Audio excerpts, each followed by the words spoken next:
개헌을 포함한 새로운 정치 물결을 만드는데 내가 일조해야겠다. 그 목표를 세웠어요. 지금 같은 양당 정치에 복무하면 안 된다. 뭔가 개헌을 포함한 선거구제 개편, 새로운 정치 흐름을 만드는데 일조를 해야겠다. 그것이 내 공적인 임무다. 당장 눈앞에 있는 일로는 지방선거법 바꿔야 돼요. 당장 바꿔야 돼요. 그렇게 해서 내년 지방선거를 치러야 지역주하고 결합하면 예를 들어서 A당의 단체장이요. 그러면 그 지역의 과반수 이상의 의원이 반드시 A당이요. 그러면 그냥 자기들끼리 해먹는 거예요. 뭐 국민이 어딨어 거기에. 그냥 우리끼리 나눠서 해먹는데 그걸 감시 감독할 의원이 그 앞에서 당당하게 얘기하겠냐고. 그 다음에 다 잘릴 텐데. 그리고 그걸 지시하고 있는 국회의원도 그 지역이라. 그러니까 선거도 의미가 없어진 상황이라. 우리 국민들의 권리, 이게 내 권리인데 헌법 제1조는 모든 권력은 국민의 손에서 나온다고 했는데 나는 해당이 없는 거야. 내 권력이 없다니까. 지금 이 헌법은, 이 제도는. 사실상 잘못된 단어다라는 비판이 있었는데 그게 왜 그런 거냐면 혁명은 반드시 앙시앙 레짐이라고 하는 구체제를 무너뜨리고 나서 새로운 체제가 탄생하는 거를 포함해야 하는데 한국을 보면 대통령만 내려간 거예요. 구체제에서 신체제로 바뀌는 이 모멘텀이 있어야 되는데 그건 전혀 없고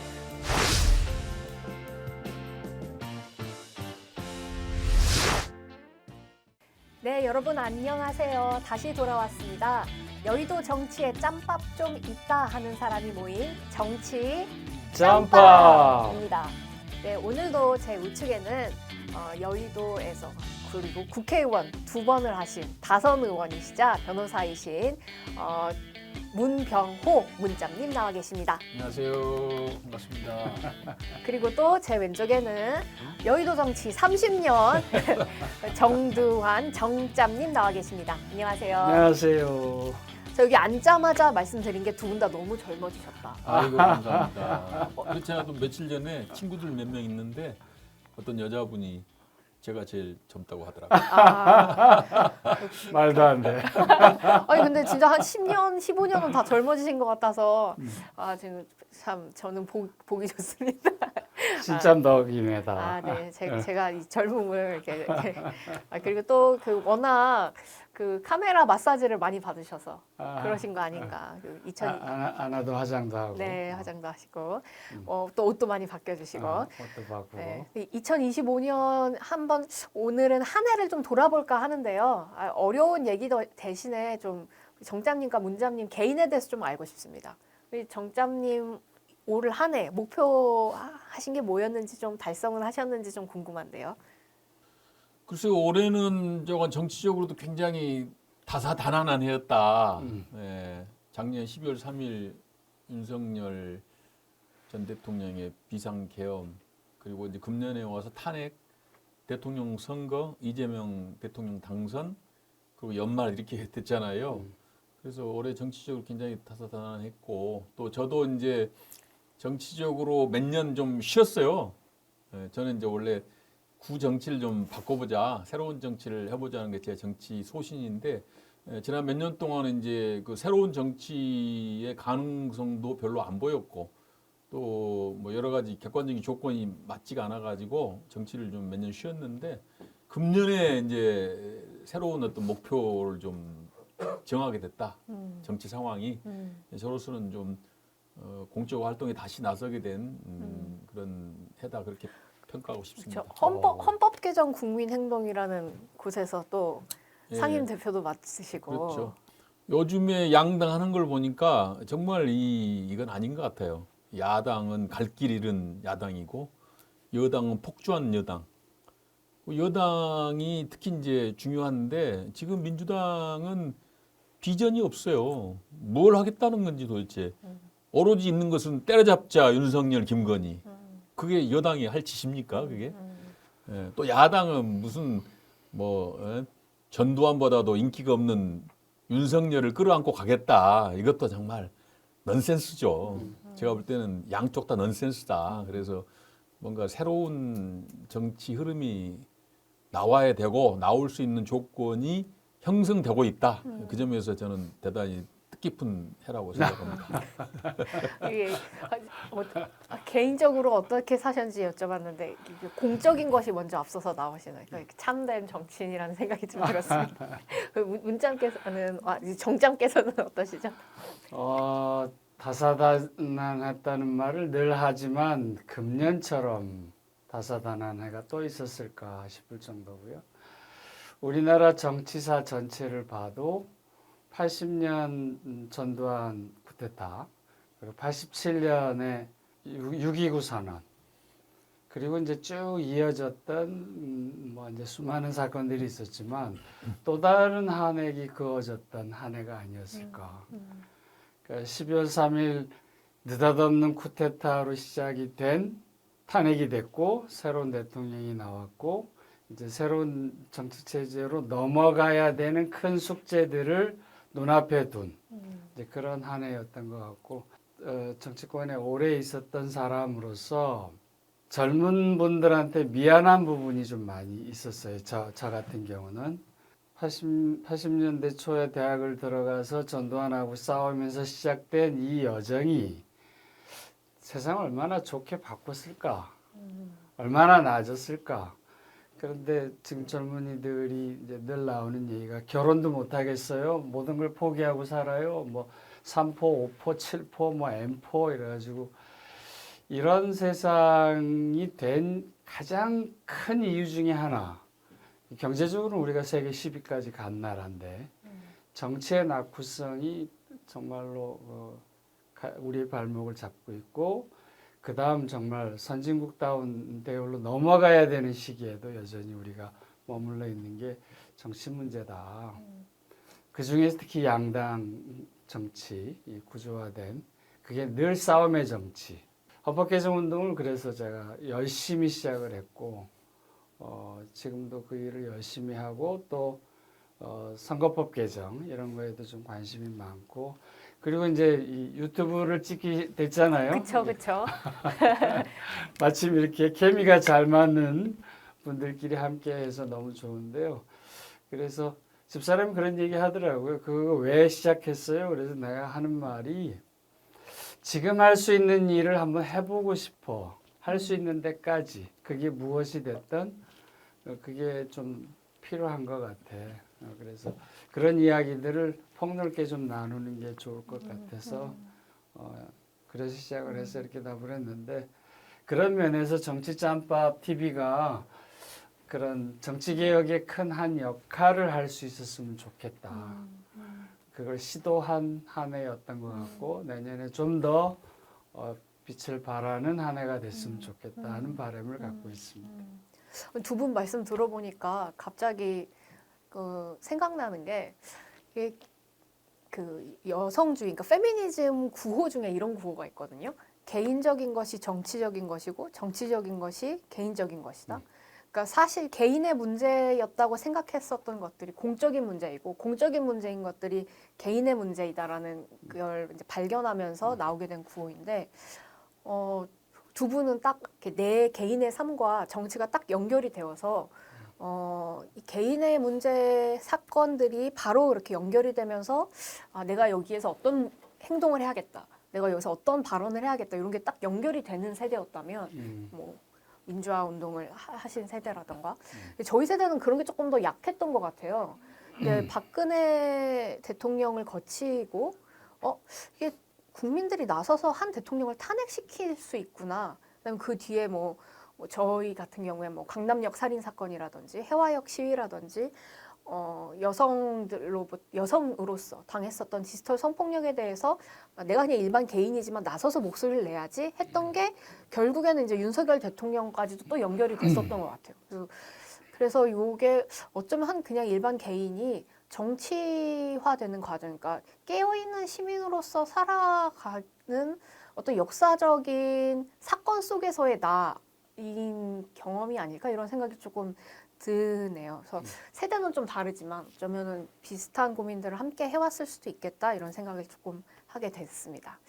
그러면 올 한 해 그러면 이 정치적인 뉴스 중에 가장 기억에 남는 거를 좀 뽑아주신다면 어떤 게 있으실까요? 혹시 제가 먼저 얘기를 해볼까요? 그러세요. 왜 저로서는 제일 기억에 남는 게 아무래도 그 헌정 사상 두 번째로 이제 탄핵이 된 그 윤석열 정권의 이제 탄핵이 아니었나 이런 생각이 좀 듭니다. 저는 사실 그렇게까지 오랫동안 사저에서 버틸 거라고 생각을 못했어요.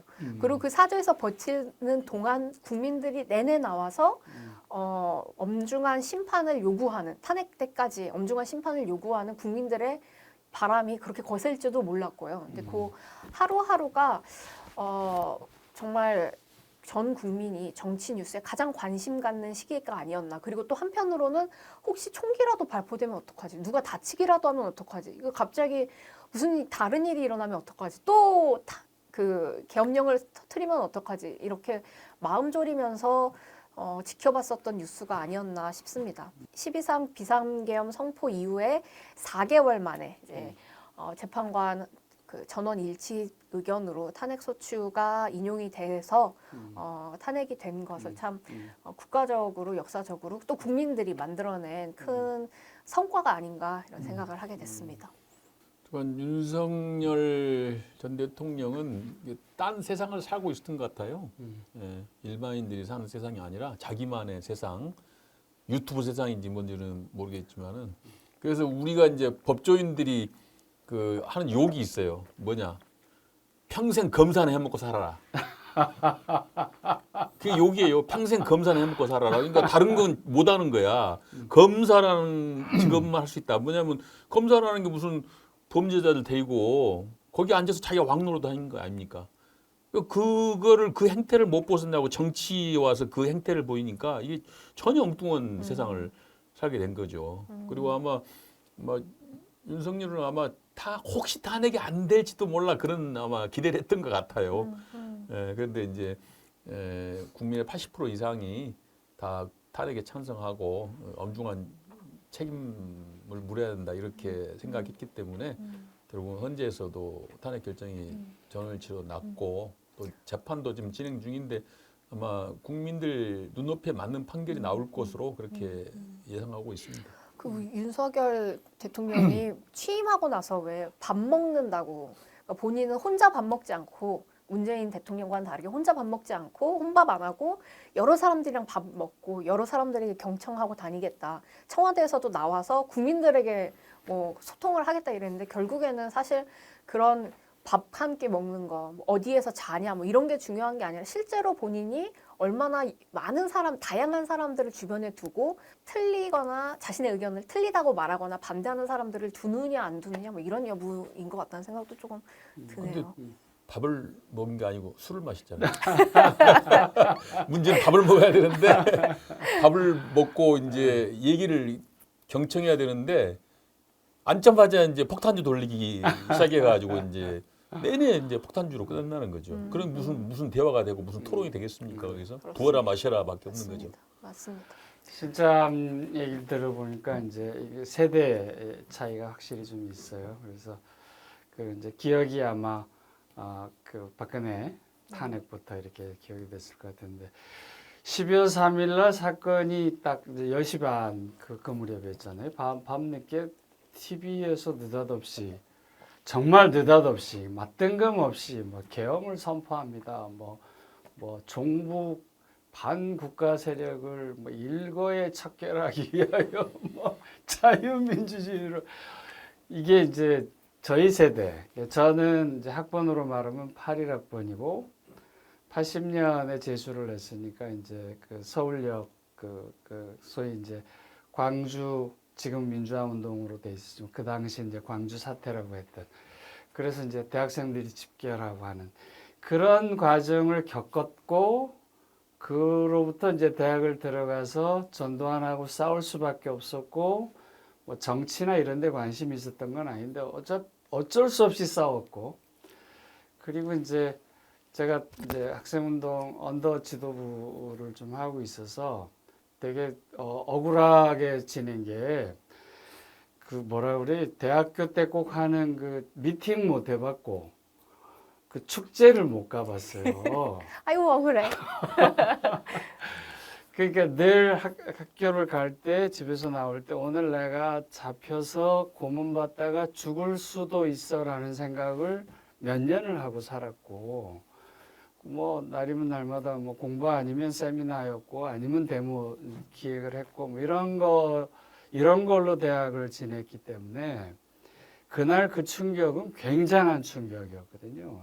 아니 어디 감히 대한민국에서 우리가 어떻게 이거 만들어낸 민주주의인데 수많은 사람들이 끌려가서 고문받고 또 실제로 수많은 사람이 희생을 했고 수많은 사람이 감옥을 갔고 뭐 저는 제 손으로 이번엔 네가 좀 나가야 되겠다 이러면 대무수동하고 나가면 1년 반, 2년 이렇게 그런 세월로 정말 그 지켜낸 대한민국 민주주의인데 어디다 대고 감히 이런 생각이 딱 들었고 그래서 야 지금 막 국회 뛰어가야 되나 이렇게 막 이런 거였죠. 근데 이제 보니까 내주에 얘기 들으니까 우리 약간 위에 선배들은 도망가야 되지 않아? 이런 거 많이 맞아요, 했다는 거고 또 이제 우리 세대나 우리 밑에는 국회 앞으로 가야 되는 거 아니야? 뭐 이런 거였고 이제 화면을 보니까 막 유튜브로 막 찍어내고 있었고 시민들이 몰려왔고 뭐 보좌관들이 몰려오고 막 이러는데 이제 그 조금 있다가 이제 막 군이 뭐 헬기 타고 내리고 뭐 그런데 이제 이런 과정을 보니까 이 나이에 굳이 안 가도 이제 젊은 사람들이 잘하겠다 이런 생각을 좀 들으면서 저는 그날 그런 쭉 일련의 과정이 잘 정리될 거라는 믿음으로 쭉 봤어요.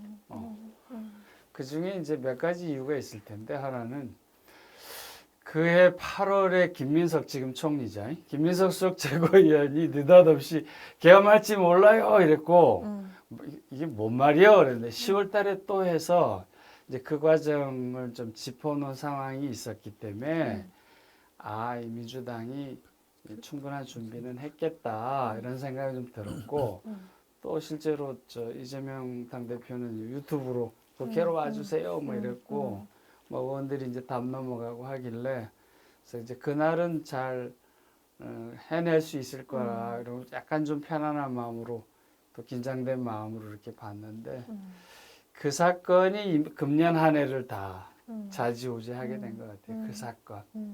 그래서 정말 특별한 우리 정치 역사의 특별한 한 해로 기억될 만한 그런 한 해가 아니었나 싶어요.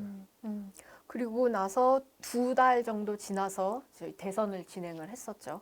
그리고 조기 대선을 거쳐서 이재명 정부가 출범을 하고 그러니까 결국에는 3년 만에 정권 교체가 된 거라고 볼 수 있습니다.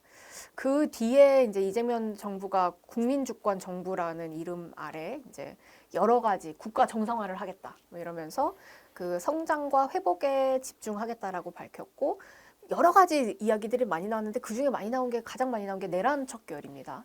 이 내란 척결 사건 요 관련해서는 좀 어떻게 보시나요? 여러 가지 재판과 뭐 아니면 뭐 검찰 사법개혁 뭐 이런 이야기들이 나오기도 했었는데요. 비선계엄, 내란, 척결 이게 중요한 화두기는 해요. 아쉬운 것은 당연히 그것은 척결해야 되고 잘못한 사람의 책임을 엄중하게 물어야 되는데 좀 과도한 면이 있지 않냐는 느낌이 좀 든다는 거죠. 계속 그 정치적 구호로만 가져가는. 차분하게 진행을 하고 그리고 좀 더 멀리 내다보면서 좀 무겁게 처리를 하고 또 제도 개혁을 해야 되고 이런 것들이 같이 맞물려서 가야 되는데 너무 감정적이 아니냐. 때려잡자 윤석열 뭐 이런 식으로 나가니까 이게 감정 싸움 비슷하게 지금 되어가고 있고 그래서 그냥 서로 말싸움만 하고 뭐 서로 비난만 하고 지금 뭐 아무것도 진척되는 게 없잖아요. 그래서 이런 것들이 좀 아쉽다. 좀 무겁게 처신하고 여당이 좀 더 그 미래의 어떤 제도 개혁을 통해서 다시는 그러한 일이 이제 생기지 않도록 하는 그런 장치도 만들어야 되고 또 엄중하게 책임을 묻고 이런 것들이 좀 병행해서 돼야 되는데 너무 이제 감정적으로 상대방에 대해서 처단하고 또 뭐 국힘을 해산하자 뭐 이런 얘기까지 나오고 하다 보니까 그런 건 좀 과도한 게 아닌가. 검찰 개혁에 대한 총평은 어떠세요? 검찰 개혁은 저는 옳은 방향으로 가고 있다고 봅니다. 저는 뭐 옛날부터 저는 국회의원 되기 전부터 소신이 수사와 기소는 분리한다고 생각을 했었어요. 그 방식을 어떻게 하느냐가 이제 문제인데 그거는 지금 이제 뭐 국무총리 산하에 뭐 TF에서 지금 논의하고 있지 않습니까? 그런 큰 방향은 옳게 가 있다. 다만 이제 그 어쨌든 간에 수십 년 동안 해온 제도인데 그것을 크게 바꿀 때는 좀 더 하여튼 신중하고 치밀한 그런 이제 제도 개선이 필요하다.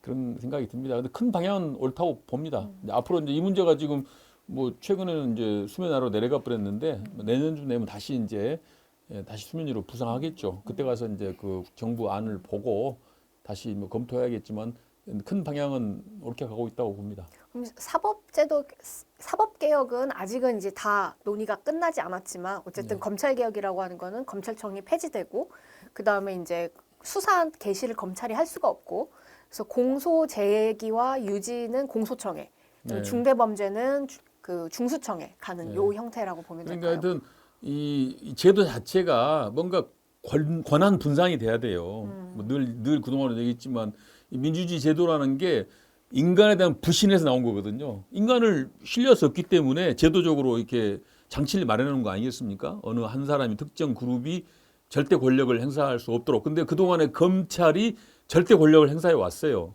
그 폭발한 게 윤석열 정권 때 폭발한 거죠. 그게 노출이 확 돼버린 거죠. 그러니까 국민들이 야 이거 뭐냐라고 해서 이제 산이 높으면 골이 깊다고 하지 않습니까? 검찰이 자기의 권력을 최대한 써먹은 게 윤석열 대통령 정권 때야. 최대한 써먹었으니까 이제 다 권한을 다 뺏긴 거죠. 골이 깊어진 거죠. 그런 거고 이제 사법개혁도 물론 하긴 해야 하는 사법개혁은 조금 뭐 여러 가지 좀 어려운 점이 있어요. 사법부 독립이라는 관점에서. 그런데 어쨌든 간에 그동안에 민주당이 이제 추진한 사법개혁을 보면은 이거는 좀 더 과도한 것이다. 제가 보니까 딱 빈대 잡으려고 초가상간 태운다. 저는 그렇게 봅니다.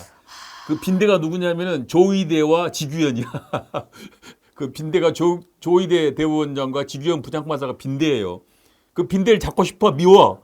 그 빈대를 잡으려면 빈대만 잡아야 되는데 빈대를 잡기 위해서 초가상간을 지금 사법부 체제를 지금 불태우는 그런 우를 범하고 있다고 봅니다. 그러니까 어쩌면은 빈대를 잡으려는 게 아니라 빈대는 그냥 이유고 더 큰 그림이 있는 거 아닐까요? 그러니까 예를 들면 뭐 보수에서 지금 의심하듯이 예를 들면은 뭐 사법부를 장악하려고 한다는 것이거나 지금 사법개혁안 보면은 법관을 26명으로 늘리는 걸로 되어 있잖아요. 대법관을. 네. 근데 대법관을 그렇게 늘리면은 이재명 대통령이 22명을 임명해야 된다고 하더라고요. 그러한 과정 자체가 어쩌면은 그 부장판사들이 아니라 요 시스템 자체의 장악을 위한 거 아닌가 뭐 이런 의심이 조금 들 법도 한 것 같기도 한데요.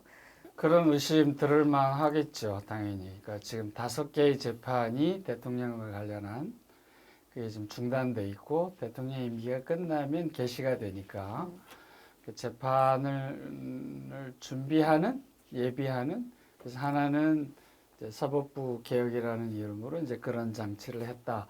또 하나는 아예 이제 법률 개정으로 지금 문제가 돼 있는 횡령이나 배임이나 뭐 등등등에 대해서 법을 개정한다. 이제 이런 의구심을 갖기에 뭐 그런 문제 제기가 나올 수 있는 상황으로 보이긴 보이는데 저도 이제 검찰 개혁은 이제 1년 유예해서 내년에 이제 검찰청이 없어지니까 그거는 큰 방향에서 맞는 것 같고 저 다 동의하고요.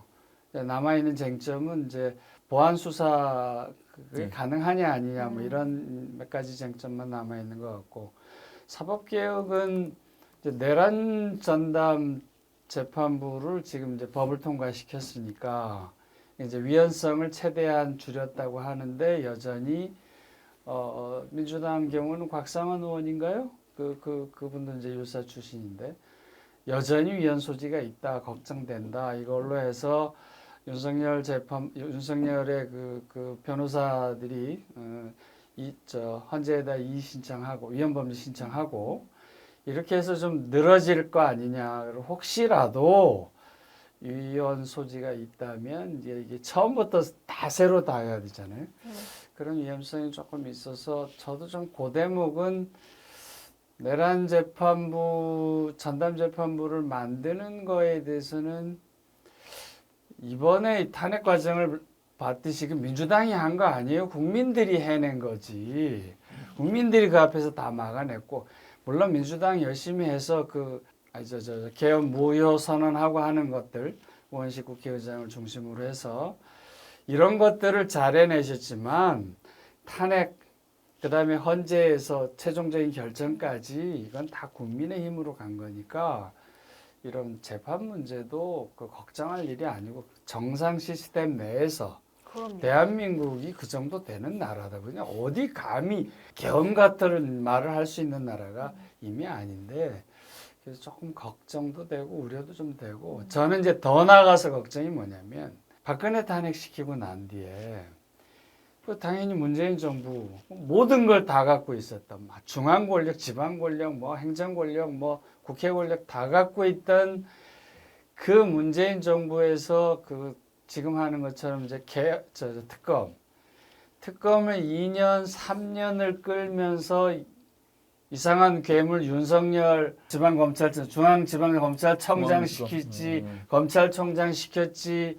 그래갖고 조국하고 싸움 붙고 추미애하고 싸움 붙어서 대통령까지 만들어낸 거 아니에요. 이상한 우리가 정당하다면 그리고 국민들의 이미 의식 수준이 상당한 선진국 수준에 이미 와 있다면 그걸 믿고 갈 일이지 정치적 약간의 무슨 노림수 이런 걸 가지고 특히 대통령이 아직 그런 사법적 리스크가 살아 있으니까 그런 거에 대한 우려까지를 받으면 또 실패할 수 있을 거야 이런 걱정이 좀 있어요 계속. 그래서 문재인 정부 때의 일을 반드시 좀 반추하라. 그리고 국민을 믿어라. 이런 얘기를 좀 드리고 싶어요. 네. 국민 믿으라는 게 중요한 건데 지금 민주당이 지금 기본 발상이 국민을 불신하고 있어요. 자기들만 옳고 자기들만 깨어 있다고 착각하고 있다고. 다 못 믿는 거예요. 국민도 못 믿고 법원도 못 믿고 다 검찰도 못 믿고 검찰 못 믿는 건 그럴 수 있어요. 자기 우월주의랄까?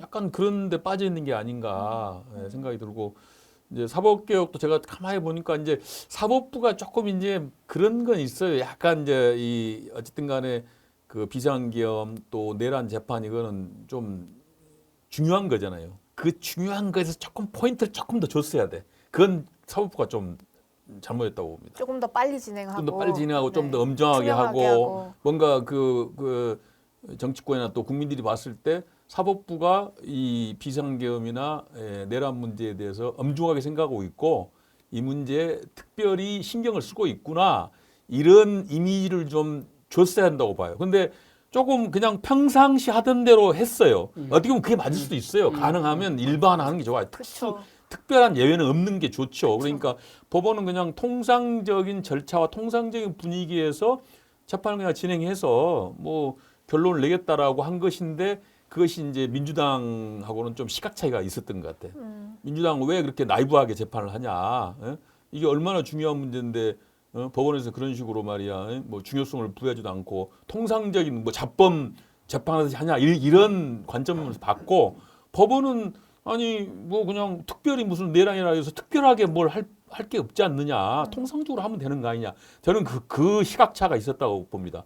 그러다 보니까 이제 민주당에서 그 부분을 굉장히 이제 그것이 이제 과대 포장되고 또 그것이 또 그런 오해가 확산되고 하다 보니까 또 조이대 건이 겹치고 하다 보니까 이제 사법부에 대한 불신으로 이제 그렇게 된 건데 어쨌든 간에 법원도 이제 뒤늦게 그 부분에 대해서 좀 이제 어떤 액션을 했잖아요. 그래서 이제 예규를 만들어서 내란 전담 재판부를 정하기로 사실 그거 진작 했어야죠. 법원도 그런 식으로 했으면 민주당에서 그렇게 공격할 명분이 없었죠. 근데 이제 뒤늦게 하긴 했는데 법원도 그 부분은 조금 아쉽다. 그리고 이제 지기현 부장판사도 제가 볼 때는 개인적으로 봐서 판사로서는 괜찮은 사람 같아요. 제 느낌에. 근데 조금 침대 재판 그리고 좀 이 엄중한 사건에 비해서는 조금 나이브하게 맞아요. 웃어가면서 네. 그렇게 하는 건 좀 잘못이 아닌가. 도중에 세상이 풀어주기도 하고 그것도 그래서 그런 것이 시간 계산해가지고 풀어주고 그런 것이 이상한 좀 일을 잘못했다고 보고 어쨌든 간에 민주당도 이번에 내란 전담 특별부 만드는 법안 있잖아요. 그 뭐 내용이 뭐 똑같아요. 별것도 없어요. 뭐 무슨 나는 그거 하려고 진짜 태산명동에 설필이란 말이 딱 맞는 그렇게 건데 됐죠, 그렇게 아 됐죠. 그번 만들려고 그동안 몇 달 동안 그렇게 시끄럽게 하고 서로 싸움박질하고 했는가.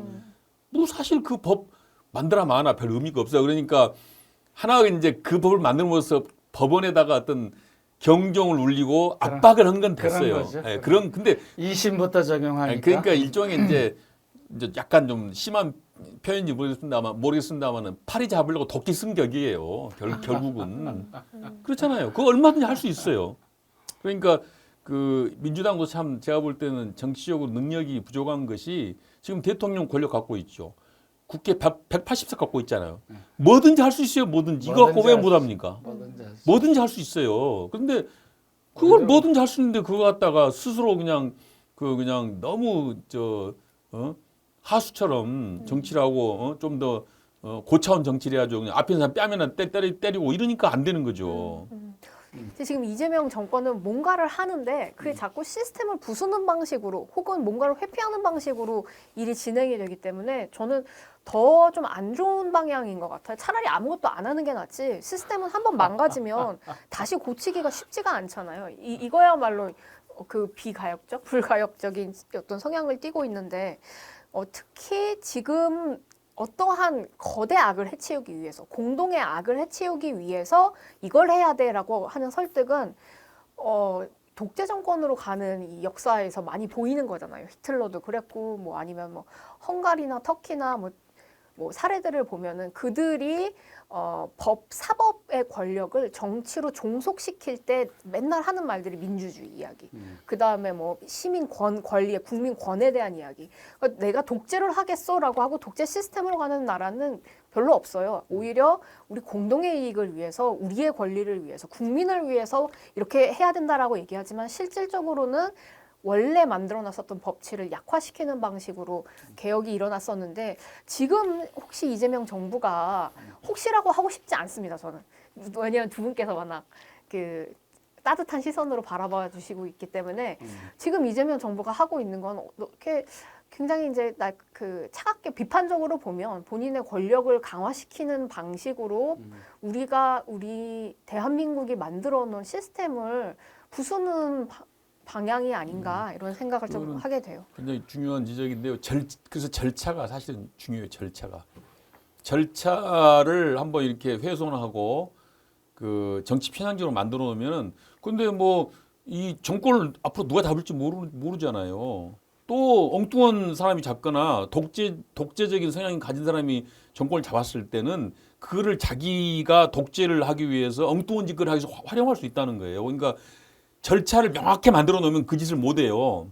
절차를 명확히 만들어 놓으면. 이거는 누구도 건드릴 수 없는 그쵸. 절차를 만들어 놓으면 아무리 엉터리고 아무리 독재자가 나와도 그 절차를 건드리기 힘드는데 이제 어떤 좋은 목적으로 수단을 정당화하는 거죠. 절차를 바꾸는 거지. 좋은 목적을 달성하기 위해서는 절차를 좀 바꿔도 된다. 이 선례를 남겨놓으면은 나중에 가서 정말 독재자가 나왔을 때 그 절차를 바꿔서 자기가 독재할 수 있는 어떤 그 근거를 줄 수 있다는 거예요. 이게 상당히 어떻게 보면 그냥 중요한 문제이긴 해요. 그래서 이 시스템이나 어떤 제도는 그래서 함부로 바꾸면 안 된다는 건데, 근데 하여튼 근본을 상당히 지금 건드려 놓은 거거든요. 그러니까 이 사법에 대해서는 이번에 민주당이 상당히 저는 그 실수를 했다고 저는 봅니다. 이것은 하나 어떤 선례를 남긴 거라고 볼 수도 있어요. 시장님이 이제 두 분이 좀 따뜻한 시선으로 바라보고 있어서 이렇게 얘기하셨는데 그 문제 제기를 잘 해주셨어요. 저는 근본적으로 민주당 의회 독재 얘기가 지금 나오기 시작했잖아요. 사실이 그래요. 정청래 당대표가 하자면 그건 법이에요. 이거는 심각한 문제죠. 예를 들어 특검, 그 일고에 갈지도 없어요. 그럼 못하는 거예요. 어느 날, 그래, 할 수 있으면 해볼까? 이러면 되는 거예요. 그러니까 이게 정청래 당대표가 모든 문제를 결정할 수 있는 상황으로 와 있어요. 그러니까 민주당이 지금 168석인가요? 그렇게 돼 있고, 이제 야당 다 합치면 한 180석 되니까 뭐든지 할 수 있는 상황인데, 지금 이제 내란 척결이라는 면에서 이제 국민들이 다 힘을 실어주고 있고 모든 걸 다 하는데 근본적으로는 이게 양당 체제이고 어느 한쪽이 과반을 넘기면 말 안 해도 되고 상의 안 해도 되고 논의 안 해도 되고 협상 안 해도 되고 다 내 맘대로 하는 거예요. 그러니까 지금은 민주당 독재가 가능한 세상이 됐고 그게 국회를 통한 입법 독재가 가능한 세상이 돼버린 거죠. 지금 독재를 하고 있다는 말은 아닌데 우리의 선거법이 지금처럼 소선거구제에 지역주의가 결합돼서 계속 가능하는 이 문제는 항상 제기될 거고 근본적인 문제는 해결 안 될 거예요. 그 다음에 더 나가서 87년 헌법을 만들고 그 다 민주화 그때 운동을 그러니까 그때는 그거였잖아요. 대통령 우리가 직접 뽑을 거예요. 직선제였으니까. 그걸로 해서 큰 민주화의 진전으로 만들어진 이 법이 이제 약 40여 년 흐르면서 낡았고 시스템도 이제 다 해볼 만큼 했는데 이제 더 이상 유지가 안 될 만큼 왔으니 헌법까지 바꿔주지 않으면 지금 걱정하는 문제는 계속 반복될 거예요. 누가 됐든. 아까 우리 문자님께서 법이라는 게 제도라는 게 인간에 대한 불신에서 시작됐다고 말씀하신 것처럼 이게 처음엔 좋은 의도로 가요. 제가 얘기 약간 길어지는데 모든 정권이 힘이 가장 셀 때가 언제냐면 1년 반 동안이에요. 대통령이 당선됐던 그 취임하기 전까지 그리고 취임해서 1년 반. 딱 요 기간이 제일 힘이 세요. 그리고 그때는 뭔가 정말 역사 앞에 내가 뭔가 좀 위대한 인물이 되고 싶어 하는 것 같아. 근데 이제 1년 반 지나고 2년쯤 되면 이제 그 안에서 부패 문제도 나오고 권력을 즐기는 사람들도 나오고 특히 측근에서 나오고 이러다 보면서 이제 2년 이후에 무너지는 그게 지금 1980년 이래로 지금까지 그 40년 이상 지금까지 좀 반복되는 일인데 지금의 정치 시스템, 선거제도 나아가서 헌법까지 이번이 최적기고 대통령도 지금 국정과제 1호로 하시겠다고 했으니까 헌법 바꾸겠다고 했으니까 내란 척결 금년까지 하시고 그 다음에 특검 잘 마무리하고 내년부터 6월 지방선거까지 하면 1년 동안 그 문제를 재판까지 해서 잘 마무리 짓고 이제 개헌해야 돼요. 제도 개선해야 돼요. 그 본인들 유리한 쪽으로 몇 가지 뭐 법 좀 손질되고 뭐 본인의 사법 리스크가 어떻고 이런 얘기 안 나오게 정말로 그 일을 정말 내년부터는 이제 며칠 안 남았습니다만 그 말씀 들으니까 생각나는 건데 그 왜 박근혜 정부 이후에 저희가 그때의 사건을 촛불혁명이라고 하잖아요. 촛불혁명이라고 하는 거는 사실상 잘못된 단어다라는 비판이 있었는데 그게 왜 그런 거냐면 혁명은 반드시 앙시앙 레짐이라고 하는 구체제를 무너뜨리고 나서 새로운 체제가 탄생하는 거를 포함해야 하는데 한국을 보면 대통령만 내려간 거예요. 그러니까 이 구체제에서 신체제로 바뀌는 이 모멘텀이 있어야 되는데 그건 전혀 없고 그냥 어떤 상징 혹은 이 가장 그 머리 그 대가리인 그 대통령만 바뀐 거죠. 그래서 저는 어떻게 보면 한국 사회의 이 촛불혁명이라고 하는 건 아직 끝나지 않고 오히려 지금 연장되고 있는 상황이다. 박근혜 정부 때 못했던 것들이 쌓이고 쌓여서 윤석열 때 나온 것이고 지금도 우리가 다시 바꾸지 못하면 또 다시 추운 겨울날 혹은 언제 있을지 모르는 뭐 더운 날 다 국민들이 모여서 또 촛불을 들어야 될지도 모른다. 그리고 그때는 아무리 촛불이 모여도 또 계엄령이 또 터질지 몰라요. 그때는 성공할 수도 있겠죠. 그러니까 뭐 세계사적으로 우리나라만큼 이렇게 탄핵을 2번씩 연달아서 5년 만에 했나요? 네. 없잖아요. 없습니다. 이거는 게다가 한 사람도 안 다치고 안 죽고 이건 개인의 문제도 있겠지만은 제도적 문제가 상당히 크다 네. 이렇게 보여진다는 거죠. 그래서 뭐 제도를 좀 바꿔야 된다. 그것이 저는 중요한 포인트라고 보는데, 근데 문제는 이거 항상 뭐 사람만 바꿨지 제도 개혁이 안 돼요. 그리고 이제 많은 사람들이 많은 지도자들이 그래요. 항상 자기가 권력을 잡기 전까지는 뭐 하겠다고 그래. 제도 개혁하겠다고 그래. 그래놓고 권력 잡으면 안 해요. 그게 문제라. 그러니까 늘 제가 했지만 내가 손해 보는 개혁을 해야 그게 진정한 개혁인데 자기가 이익 보는 개혁은 그 개혁이라는 게 상당히 이제 반의 의미밖에 없는 거죠. 그러니까 그렇죠. 야당일 때 권한이 없을 때 개혁을 주장해 놓고 권한이 잡으면 개혁을 해야 돼 안 하거든요. 그러니까 그렇죠. 지금 그거를 좀 과감하게 과거에 관행에서 탈피하는 그런 정권이 돼야 된다. 제가 이재명 대통령이 가장 바라는 게 바로 그거거든요. 있는 체제 하에서 잘할 뿐이지만은 뭔가 좀 있는 체제를 좀 바꾸어서 새로운 체제로 좀 나아가는 그런 길을 제시하는 대통령이 돼달라는 것이 이제 제가 평소에 얘기했던 건데, 자고한 뭐 저는 느낌에 자고한 뭔가 좀 새로운 체제로 가는 시간이 임박했다라는 생각은 듭니다. 예, 임박했다. 임박했다. 그런 희망을 갖기로 하죠. 네. 지금 여기에 뭐 통일교 사건도 있었고, 뭐 쿠팡 사건도 있었고, 그다음에 뭐 그 무한 그 공강 사건도 있었고, 되게 굉장히 많은 사건들이 한국에서 터지고 일어나고 또 겪어왔었던 것 같은데, 참 다사다난한 한 해를 그 우리 정짬러 분들도 그렇고 여기 봐주시는 우리 또 다른 그 정치 짬밥러 분들께서도 고생 많으셨다, 다사다난한 한 해셨다, 이렇게 좀 말씀드리고 싶습니다. 문자님 말씀을 이어받아서 한 말씀만 더 보태면, 해겔의 변증법에 이제 의식이 존재를 결정한다는 말이 있어요. 근데 그걸 칼막스가 아니야, 존재가 의식을 결정해, 이런 말이 있는데, 이게 야당의 대통령 후보는 개헌론자입니다. 이거 시스템 바꿔야 됩니다.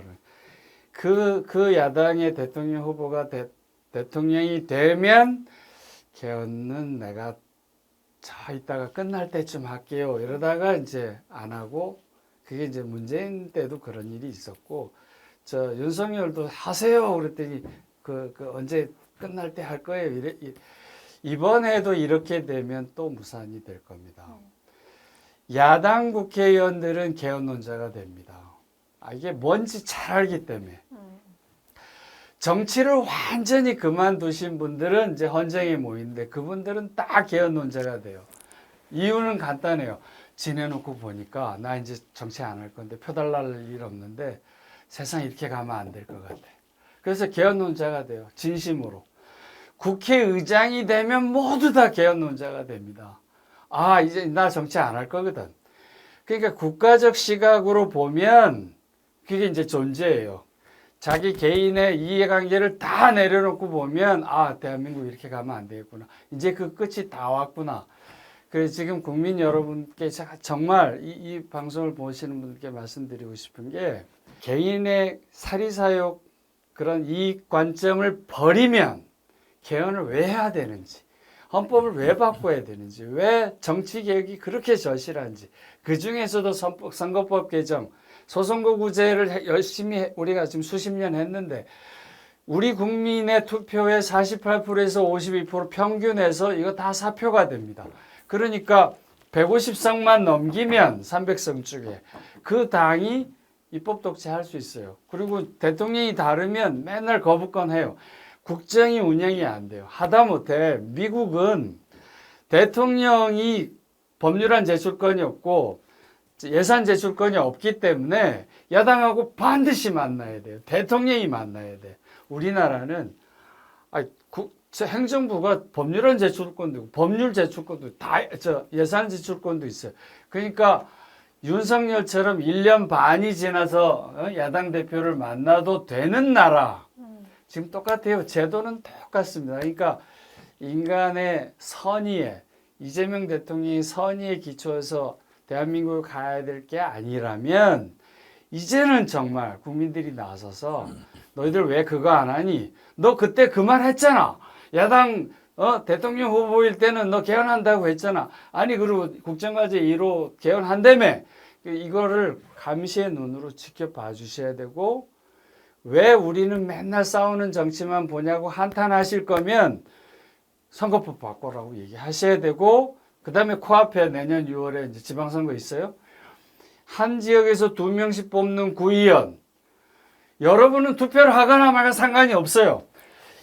제1당에 1명, 제2당에 1명 당선이 돼 있어. 그러니까 당내 게임만 하면 되지, 펴달라고 하고 여러분 쫓아다닐 일이 없어요. 그러니까 이런 엉터리 제도들을 근본적으로 손을 보는 정말 그 한 해가 돼야 된다고 저는 생각합니다. 뭔가 목표도 밝혀주신 것 같은데 그러면은 자연스럽게 좀 2026년 목표를 좀 한번 정리를 해볼까요? 개인적인 목표가 정치적인 것이니까 한번 밝혀주시면 좋을 것 같은데요.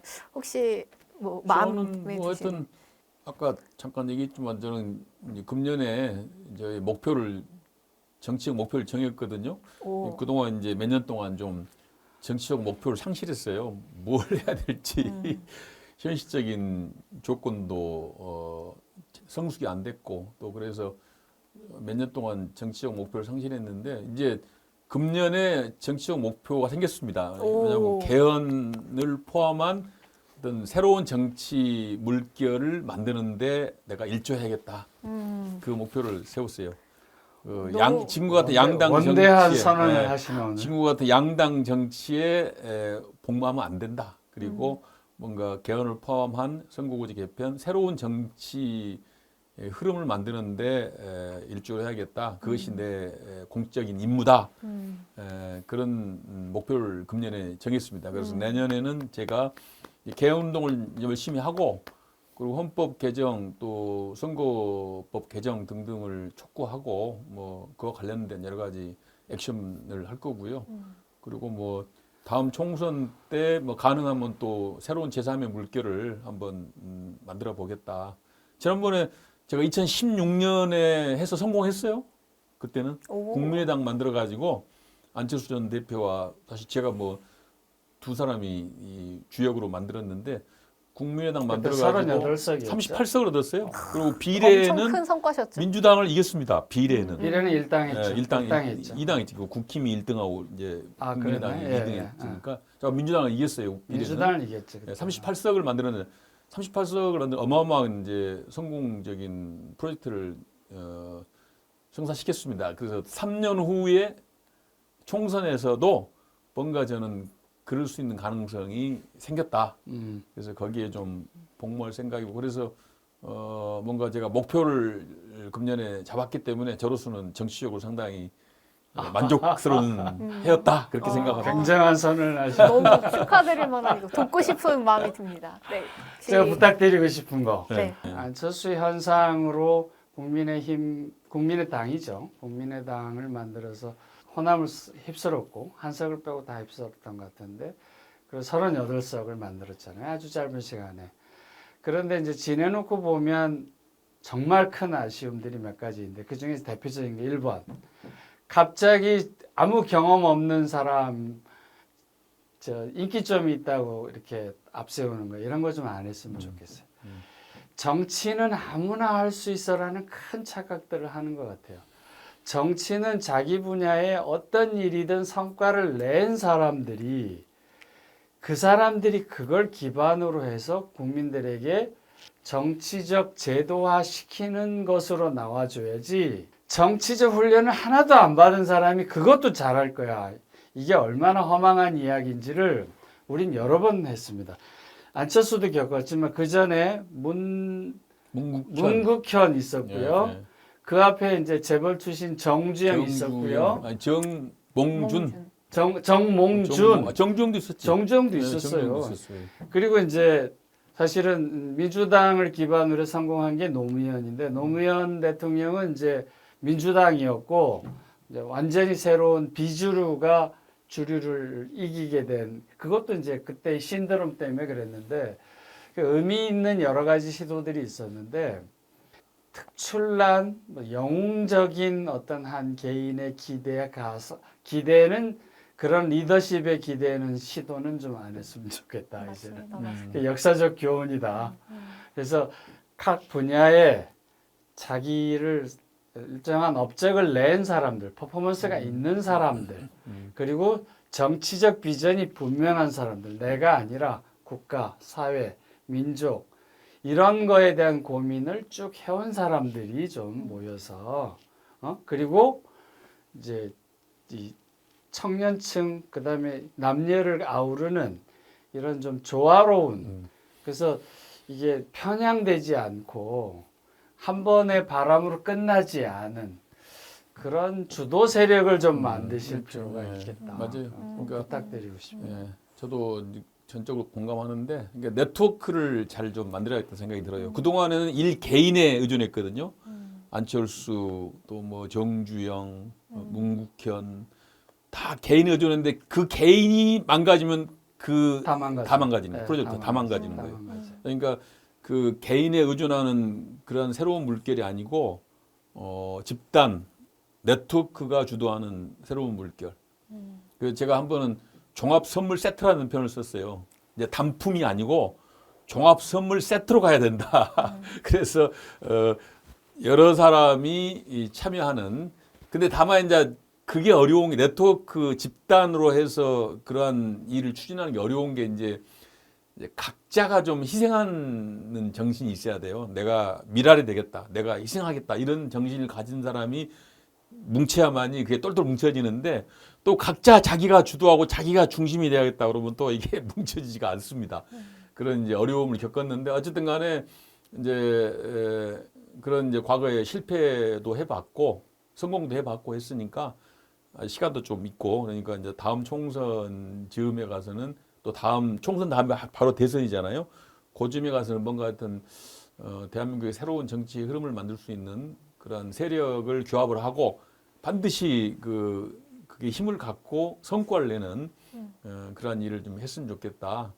저는 그 우리나라 사람들이 뭐 신상품 좋아하거든요. 신상품. 근데 원래 저 지혜로운 사람은 뭐 신상품을 바로 안 써요. 차량이나 무슨 전자제품도 나와서 6개월 내지 1년 후에 사는 사람이 지혜로운 사람이다. 나오자마자 바로 사는 사람은 테스터가 되는 거니까. 네, 그건 이제 사가지고 어떻게 될지 모르잖아요. 그게 제대로 제품이 굴러갈지 무슨 문제가 생길지 화재가 생길지 모르는 거니까. 근데 우리나라 사람들이 그냥 신상품을 좋아하다 보니까 이 윤석열 같이 하자 투성인 상품을 샀잖아요. 결국 맞습니다. 모르고 맞습니다. 엉터리 상품인 줄 모르고 검증되지 겉만 않은. 번지르르 하니까 그냥 이거 좋겠다고 샀다가 이게 그냥 골탕 먹는 거잖아요. 네, 그래서 이제 그런 것들이 좀 이제 우리나라 사람들도 이제 경험을 통해서 뭔가 좀 더 우려낸 된장국 같은 사람이 필요하다 이런 생각이 듭니다. 맞습니다. 근데 이제 우리나라 헌법도 지금 한 40년 좀 썼잖아요. 87년부터 했으니까 한 40년 썼어요. 근데 왜 나는 지금까지도 그 헌법을 그대로 쓰는지 모르겠어요. 정말 87년하고 지금 비교해 보면 이거는 정말 천양지차예요. 너무 다르죠. 모든 조건들이. 그 당시에 어떤 사회 경제적인 조건에 맞춰서 만든 헌법을 2026년 내년 6년에 그 헌법 그대로 쓰고 있다. 이거는 사실 진짜 안 맞는 거거든요. 낡고 다 떨어진 옷 입고 네. 있는 거죠. 저는 뭐 이제 양원제 하나 예를 들어보면은 모르겠어요. 저는 양원제가 뭐 장단점이 있다고 생각하는데 다만 이제 누가 그런 얘기 하더라고요. 지금 세계적으로 양원제를 안 한 나라, 단원제를 하고 있는 나라가 터키하고 우리나라밖에 없대요. 예, OECD 국가 중에 내가 그래서 그 말 듣는 순간 야 이거 양원제 해야 되겠다. 딴 건 모르겠고 OECD 다 국가 하시나? 중에 네. 딴 건 이유가 모르고 왜 있겠구나. 터키하고 우리가 같은 제도를 하고 있지? 다른 선진국은 안 하고 있는데 터키가 사실 뭐 우리보다 한참 뭐 떨어지죠. 우리는 떨어진다고 생각하고 있잖아요. 그런데 왜 민주주의 시스템에서. OECD 국가 중에서 왜 터키하고 우리만 양원제를 안 하고 있지? 이건 뭐 다른 걸 살펴볼 것도 없이 양원제를 해야겠구나. 저는 그런 생각을 했어요. 그러니까 하여튼 제도 개혁이 돼야 된다. 근데 이제 그 제도 개혁을 하기 위해서는 어쨌든 간에 이제 국민들이 첫째 이제 나서야 되고 첫째 국민들이 나서면 다 됩니다. 지금은 국민들이 그냥 구경만 하고 있어요. 그리고 뭔가 바뀌어야 한다 생각은 해. 근데 아직은 이제 거기에 참여자는 아니다. 구경하고 지금 관망하고 있는 중이거든요. 근데 양당이 하는 게 너무 지금 엉터리야. 웬만큼 엉터리면 봐주겠는데 너무 엉터리야. 그러니까 이제 국민들이 참여하고 나설 그런 임계점에 도달했다. 그래서 저는 양당이 내년에도 금년같이 좀 해봐라. 그러면은 뭔가 좀 국민들이 정말 이제 나서는 그런 이제 분위기가 성숙되지 않을까. 저는 방송을 계속하면서 유튜브 하면서 제일 많이 그 포부를 그리고 결심을 밝혀주신 것 같아서 너무 존경스럽고 멋있습니다. 혹시 정짬께서는 그 얘기를 받아서 할게요. 개헌 얘기를 해주셔서 개헌의 가장 핵심, 그러니까 개헌을 주장하는 핵심적인 단어가 뭐냐면 분권이에요. 분권. 하나는 중앙 권력 다 좀 나눠야 돼요. 상권 분립처럼 철저하게 행정부 독주. 지금은 사실은 대통령이 인사권을 겉으로 드러난 거 한 2,000개, 3,000개 하고요. 실제로 한 10,000에서 20,000개 정도로 한다고요. 그러니까 이 인사권으로 대통령이 모든 것에 압도적 우위를 갖고 있고, 그다음에 그 유신헌법에서 만든 그 유산이 남아 있다 보니까 국회하고 상의 안 해도 되는, 그러니까 그래서 제왕적 대통령이라고 하는 거고, 그리고 이제 사법부도 이제 그동안 별로 손 안 대고 온 지가 지금 수십 년이니까 상권 분립이라는 원칙하에 권력을 나눠야 한다. 마찬가지로 중앙과 지방도 권력을 나눠야 된다. 그래서 지금은 지방자치라는 말만 있지 지방의 재정권이, 인사권이, 예산이 없거든요. 그리고 거의 법률 재정권도 없어요. 그러니까 겉으로는 이게 무슨 지방자치 같은데 세금을 지방의 특색에 맞춰서 거둘 수 있는 것도 아니고 입법을 우리 지역에만 이런 것도 없어요. 자, 세 권력을 나눠야 되고 동시에 중앙과 지방도 나눠야 돼. 모든 권력을 나누는 이게 이제 기본 원칙이고요. 왜 바꿔야 되느냐? 이재명 대통령 지키려면 바꾸세요. 87년 이후에 노태우 감옥 갔죠. 김영삼 아들이 그랬죠. 김대중 아들이 그랬죠. 노무현 대통령은 자살을 당했죠. 이명박 감옥 갔죠. 그다음에 박근혜 탄핵도 되고 감옥 갔죠. 문재인 이렇게 넘어갔고, 그다음에 윤석열 탄핵됐고 지금 감옥 가 있잖아요. 그러니까 개인의 품성의 문제가 아니라 왜 이런 불행한 일이 터졌냐면 핵심은 딱 하나입니다. 권력이 너무 세서 그런 거예요. 권력을 다 갖고 있으니까 그게 불행으로 가는 겁니다. 청와대 터가 나빠서가 아니라 권력이 너무 세서 그 권력은 반드시 부패하게 돼 있기 때문에 그 끝은 감옥을 가게 된 겁니다. 이재명 대통령을 위해서 헌법 개정해야 돼요. 그리고 또 누구?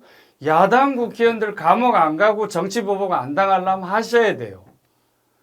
이게 이번에 잡으면 이제 저쪽이 당할 차리고 그래서 지금 당하고 있잖아요. 억울하게 좀 생각하죠. 똑같아요. 권력력 바꾸면 또 이쪽이 당할 거라. 보복의 정치가 악순환이 되는 거고 국민들은 늘 답답하고 아니 우리 문제를 해결하라고 왜 니들끼리 싸우는 것만 관심 있어 하는데 그럴 여가가 없는 거야. 이 정치 제도가. 저 새끼가 죽어야 제가 불행해야 내가 행복하니까. 그래서 이거는 헌법을 반드시 바꿔야 됩니다. 그 중에서도 핵심이 정치개혁이고 그 중에서도 핵심이 선거법부터 바꿔주는 거예요. 그러니까 당장 지방선거를 위한 지방선거법 바꿔야 됩니다.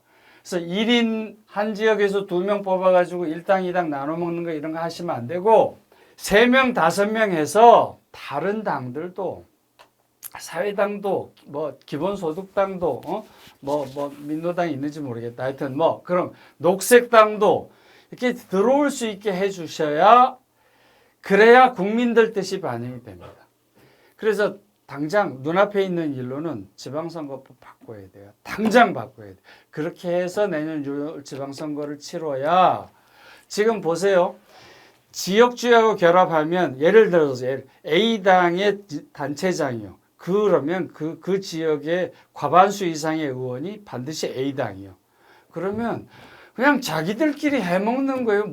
국민이 어딨어, 거기에. 그냥 우리끼리 나눠서 해먹는데 그걸 감시 감독할 의원이 그 앞에서 당당하게 얘기하겠냐고. 그 다음에 다 잘릴 텐데. 그리고 그걸 지시하고 있는 국회의원도 그 지역이라. 그러니까 선거도 의미가 없어진 상황이라. 우리 국민들의 권리, 이게 내 권리인데, 헌법 제1조는 모든 권력은 국민의 손에서 나온다고 했는데, 나는 해당이 없는 거야. 내 권력이 없다니까. 지금 이 헌법은, 이 제도는. 화가 나시는 게 여기서 실시간으로 이렇게 보기. 혈압 조심하세요, 대표님. 자기 팀장님.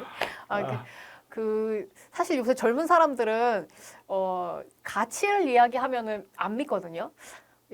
저 사람이 얻는 이득이 뭐냐. 내가 100만 원 버니까 너도 100만 원 벌게 해줄게. 우리 둘 다 100만 원 벌면 돼. 이렇게 얘기할 때 진실이라고 믿지 그냥 가치만 얘기하면 거짓말하는 것 같고 사기꾼 같고 이런 생각을 먼저 하게 되는 것 같아요. 근데 그것도 이해가 되는데 저는 뭔가 사람이 어떠냐면 오히려 가치를 이야기하는 사람들은 분명히 존재하고 자기한테 실제로 이득이 오히려 다른 길을 선택했을 때 더 이득이 많은데 그 길이 아니라 정말 이제 사회를 위해서 가치를 위해서 걷는 사람들이 있다고 생각하거든요. 그래서 두 짬밥러브 분들을 보면서 그런 분들이 아닐까 다시 이제 희망을 걸게 되고 그런 사람들이 사실은 공적인 일을 그 공무를 그러니까요. 정치인으로서 담당해야 하는 게 아닌가 이런 생각이 들면서 두 분을 저는 옆에서 잘 돕고 응원하는 걸 넘어서 많이 도와드려야겠다 이런 생각이 들었습니다. 그게 제 2026년 목표입니다. 지금 이제 정치권에 보니까 이 현재 정치권에서 필요한 사람이 누구냐면은 싸움꾼 또는 아부꾼이에요. 합리적으로 얘기를 하고 자기 편이 잘못해도 비판할 수 있고 좀 더 크게 문제를 바라보면서 고민하는 사람은 발 디딜 만한 지금 틈이 없어요. 그저 공격 앞으로 하면은 거기에 따라서 앞장서고 싸움에 앞장서고 가서 아부하고 이런 사람만 지금 살아남는 그런 구조가 돼 있거든요. 그게 계속 가속화되고 있단 말이죠. 이것이 이제 제가 볼 때 이것이 정치 지도자에 의해서 이것이 이제 바뀌어야 되는데 이게 잘 안 돼요. 이게 이제 굴러가는 탄성이 있어가지고 가면 갈수록 더 이제 싸움꾼과 아부꾼의 세상이 된다는 거죠. 그렇게 되다 보면은 어느 시점에 가면 이제 그게 폭발하는 거죠. 그 폭발해서 뭔가 혁명이 되는 거예요. 혁명이 뭔가 이제 크게 바뀌는 그런 이제 흐름이 온다. 저는 그렇게 봅니다. 그래서 이제 뭐 그게 그 크게 바뀌는 흐름이 오는 날이 언제 될지는 모르겠어요. 근데 자관 좀 임박해 오고 있는 건 사실인 것 같아요. 느낌에. 그래서 우리 정짬 TV는 뭐 그런 이제 어떤 새로운 정치 그리고 중도적이고 또 합리적인 그런 사람들이 지지하는 그런 유튜브가 되기를 바라고 그런 분들이 사실 전 국민의 60%예요. 60%예요. 그러니까 사실 우리 정짬 TV가 구독자 수가 수십만 명 돼야 되는데 조회수도 수백만이 나와야 되고 저희가 더 분발해야 될 것 같습니다. 아직은 미미합니다. 아직은 그냥 상대방 때려잡자 해야 좀 시원하니까 유튜브 그게 조회수가 높아요. 그런데 저는 아마 이러한 지금 흐름이 진행되다 보면 이제 우리 정장 TV 같은 채널이 좀 각광받는 시절이 올 거다. 그런 저는 확신하고 있습니다. 네. 2025년 잘 정리해 주셨습니다. 보시는 분들도 정리가 잘 되셨길 바라면서 아직 구독과 좋아요를 안 하신 분이 있다면 구독과 좋아요 부탁드리고 2026년 부디 행복하고 또 즐겁게 맞이하시고 또 새해 한 해 복 많이 받으시길 기원하겠습니다.